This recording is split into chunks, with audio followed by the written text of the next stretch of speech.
മുൻകൂർ ജാമ്യം കിട്ടിയതോടെ രാഹുൽ മാങ്കൂട്ടത്തിൽ നാളെ വോട്ട് ചെയ്യാൻ എത്തുമെന്ന സൂചനകളാണ് ലഭിക്കുന്നത്. സാജിദ് അജ്മൽ വിവരങ്ങൾ നൽകാൻ അയച്ചിരുന്നുണ്ട്. സാജിദ്, ഈ ആദ്യത്തെ കേസിൽ 15-ാം തീയതി അന്തിമ വിധി ഉണ്ടാകും. ഈ കേസിൽ ഇപ്പോൾ മുൻകൂർ ജാമ്യം അനുവദിച്ചിരിക്കുന്നു. അതുകൊണ്ട് രാഹുൽ മാങ്കൂട്ടത്തിൽ വോട്ട് ചെയ്യാൻ എത്തുമെന്ന് തന്നെ പ്രതീക്ഷിക്കാം അല്ലെ? എന്ത് വിവരമാണ് ഇത് സംബന്ധിച്ച് ലഭിക്കുന്നത്?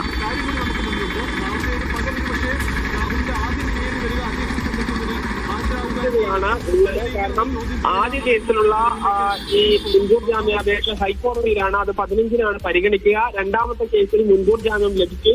ഒരു MLA എന്ന നിലയ്ക്ക് ഈ പ്രധാനപ്പെട്ട ഒരു തെരഞ്ഞെടുപ്പ് നടക്കുമ്പോൾ, തദ്ദേശ തെരഞ്ഞെടുപ്പ് നടക്കുമ്പോൾ വോട്ട് ചെയ്യേണ്ടതാണ് എന്നുള്ളതാണ് അദ്ദേഹത്തോടൊപ്പം നിൽക്കുന്ന ആളുകൾ പറയുന്നത്. ഒരുപക്ഷെ നാളെ വൈകുന്നേരത്തോടു കൂടി എത്തി വോട്ട് ചെയ്യാനുള്ളൊരു സാധ്യതയാണ് കാണുന്നത്. എന്തായാലും അദ്ദേഹം എവിടെയാണ് ഉള്ളത് എന്നതിനെ സംബന്ധിച്ച് അദ്ദേഹത്തോടൊപ്പം ഉള്ളവരും ഇപ്പോൾ കൃത്യമായി നമ്മോട് കാര്യങ്ങൾ പങ്കുവെക്കുന്നില്ല. പക്ഷെ വോട്ട് ചെയ്യണം, അത് ഒരു നിയമസഭാ അംഗം എന്ന നിലയ്ക്ക് ഈ തദ്ദേശ തെരഞ്ഞെടുപ്പിൽ വോട്ട് ചെയ്യുകയാണ് വേണ്ടത്.